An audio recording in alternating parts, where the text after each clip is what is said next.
ഒറ്റപ്പാലം മണ്ഡലത്തിലെ വികസന പ്രവർത്തനങ്ങളുടെ പ്രോഗ്രസ് റിപ്പോർട്ടും നടന്നുകൊണ്ടിരിക്കുന്ന വികസന പ്രവർത്തനങ്ങളും ചെയ്യാൻ പോകുന്ന വികസനങ്ങളും ഉൾപ്പെടുത്തിയുള്ള വികസന വഴിയിൽ ഒറ്റപ്പാലം സാധ്യം വികസന രേഖ പുറത്തിറക്കി.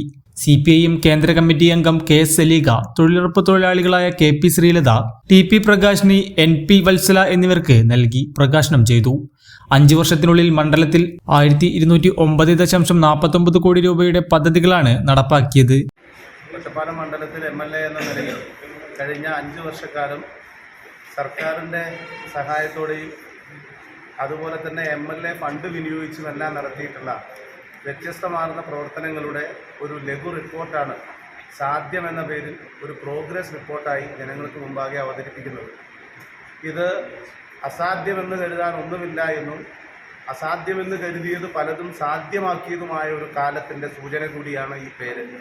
നമ്മുടെ നാടിൻ്റെ വികസനത്തിനും ക്ഷേമത്തിനും സർക്കാർ നൽകിയ പരിഗണനയുടെ സാക്ഷ്യപത്രമാണ് ഇന്നിവിടെ ബഹുമാനപ്പെട്ട മുൻ MLAയും വനിതാ വികസന കോർപ്പറേഷൻ ചെയർപേഴ്സണുമായിട്ടുള്ള ശ്രീമതി KS സലീഗ അവർ നമ്മുടെ നഗരസഭയിലെ തൊഴിലുറപ്പ് തൊഴിലാളികൾക്ക് നൽകി ഇന്നിവിടെ പ്രകാശനം ചെയ്തിട്ടുള്ളത്.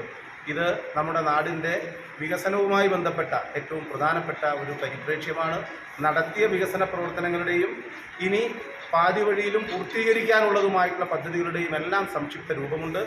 1209 കോടി രൂപയുടെ വികസനം കേരളമുണ്ടായി ഇക്കാലമത്രയും ഈ മണ്ഡലത്തിൽ നടന്നിട്ടില്ലാത്ത അത്ര വലിയ വികസന പ്രവർത്തനങ്ങളുടെ ഒരു കാഴ്ചയാണ് ഈ റിപ്പോർട്ടിന്റെ ഭാഗമായി ഉള്ളടക്കം ചെയ്തിട്ടുള്ളത്. ഒറ്റപ്പാലം നിയോജക മണ്ഡലം LDF സ്ഥാനാർത്ഥി K പ്രേംകുമാർ, മണ്ഡലം സെക്രട്ടറി S കൃഷ്ണദാസ്, CPM ജില്ലാ കമ്മിറ്റി അംഗം M Hamsa, Sreekrishnapuram area secretary K Jayadevan, K Suresh, C Madhavan, നഗരസഭാ chairperson MK Jayasudha, P Subaida എന്നിവർ സംസാരിച്ചു. The pleasure of personal banking. Mannarkkad rural service സഹകരണ ബാങ്ക്.